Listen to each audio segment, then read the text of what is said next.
Archaeologists were digging under a Nazi training base when they discovered a sinister time capsule. There's something inherently eerie about archaeology.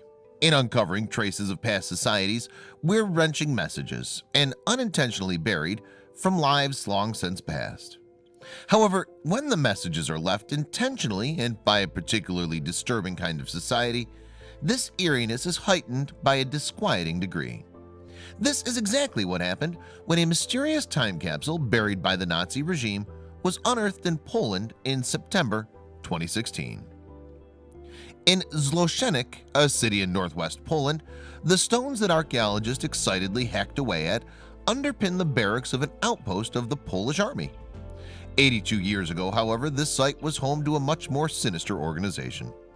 Indeed, the procedures that the archaeologists undertook were essentially a reversal of those carried out by Nazi officials in April 1934. Before Zloczenik became part of modern-day Poland, it was named Falkenberg and lay within the German province of Pomerania. In fact, Falkenberg flourished in the years after the First World War, largely thanks to its cloth-making, wood and ceramics industries. When Hitler came to power in 1933, then, Falkenberg must have seemed like an ideal location for new Nazi military operations. Consequently, in April 1934, the foundations were laid for a new military training facility, intended to educate a fresh generation of Nazi leaders. The facility was named Ordensburg Krosiny and was just one of 3 training centers known as NS Ordensburgen, earmarked for the training of these young military cadets, or Ordensjunkers. However, they didn't let just any passionate young Nazis join this elite group. Indeed, an aspiring junker would have to be at least 5 foot 4 inches tall, have a clean bill of health, and be between the ages of 23 and 26. Glasses were a big no-no, and let's not forget that one most important feature: good old Aryan racial purity. These cadets would receive academic education in the morning, politics, philosophy, and world history classes chiefly, while their afternoons would be taken up by sports, drills, and military training. This was all presided over by a commander named Otto Godes. The Ordensburg facility itself, meanwhile, was huge. There were over 20 living quarters, as well as a hall of honor, stables, and a lake in which students could practice rowing. Moreover, in 1936, the center would receive a visit from one very special commander. Yes, the Führer himself, Adolf Hitler, came to Falkenberg in April of that year for the Ordensburg's official dedication. And in the years that followed, Nazi hysteria would sweep the town, with local Jewish people being persecuted during the Kristallnacht pogrom. Later, a forced labor camp would be opened close to the camp. And in 1937, members of the Hitler Youth joined the Junkers in Ordensburg. But it was earlier when the foundations were laid for the Ordensburg Krosensee that Nazi officials had buried their sinister time capsule. Historians have always known that the capsule was entombed beneath the building, probably because of the photographic evidence of the burial ceremony. However, no one's ever been able to reach it until now. When historians got word that the capsule may have contained a 1933 documentary film on Zloczenik's 600-year anniversary, they renewed their efforts to reach the cylinder. But it wasn't so easy. The researchers had to dig through 20 feet of concrete, wade through pools of water, and even dodge Nazi landmines. On September 6, 2016, however, the researchers finally struck gold. Indeed, they found the hidden Nazi time capsule, which took the form of a black copper cylinder. It would be a week, though, before officials could transport it to Poland's National Museum in Szczecin, where, after some preliminary observations, it was split open with a chainsaw. What was inside was eerie, disturbing, and fascinating in equal measure. Unfortunately, there was no documentary film.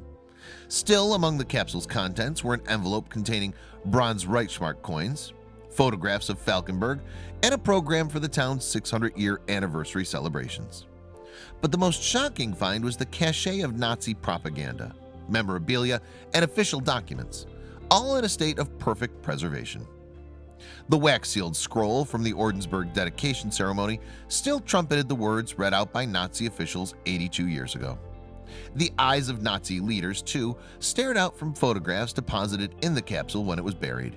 Additionally, German newspapers from the period still bore the propaganda of the state-controlled media. But there was another find that was perhaps yet more sinister. 2 pristine copies of Mein Kampf with unnerving photographs of the memoir's infamous author emblazoning their covers were also among the capsule's contents. Seen in this near untouched condition, the books give off an acutely eerie aura, looking as they do as if they came off the printing press mere days ago. Indeed, the find seemed all the more unnerving considering the fact that the beliefs and sentiments of Mein Kampf belong firmly in a barbaric, lamentable past, rather than the present day. Seen in this light, it seems rather fitting that the books were buried deep beneath the ground. But as the adage goes, the past always comes back to haunt us. Indeed, the find could be considered somewhat prescient, given the recent surge of activities from extremist anti-Semitic and right-wing groups in Poland. But just what is it about Hitler's Mein Kampf that's so directly opposed to mainstream liberal values? Translating as My Struggle, the memoir was dedicated to Rudolf Hess while Hitler was incarcerated in Bavaria between 1923 and 1924. The part autobiography, part political manifesto outlines Hitler's vision for the German state and its people. And one particularly striking aspect of this vision is the way in which Hitler lays out his shocking creed, including a kind of racial hierarchy on the people of the world. Of course, the blonde-haired, blue-eyed Germanic or Aryan type is hailed as the master race. A host of other people, including Jews, Czechs, Poles, and Russians, are meanwhile designated as Untermenschen or racial inferiors. It's perhaps unsurprising, then, that when the contents of the Nazi time capsule were displayed to the public, the copies of Mein Kampf had to be photographed with their covers facing down. Indeed, anything that endorses Nazism is banned in Poland by law.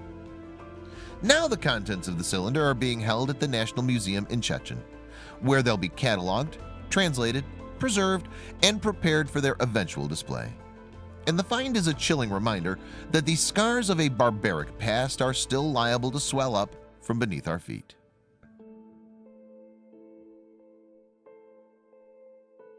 Check out these other videos from Let Me Know. If you haven't made the move to subscribe to our channel, all you need to do is click on that red subscribe button. Thank you for watching.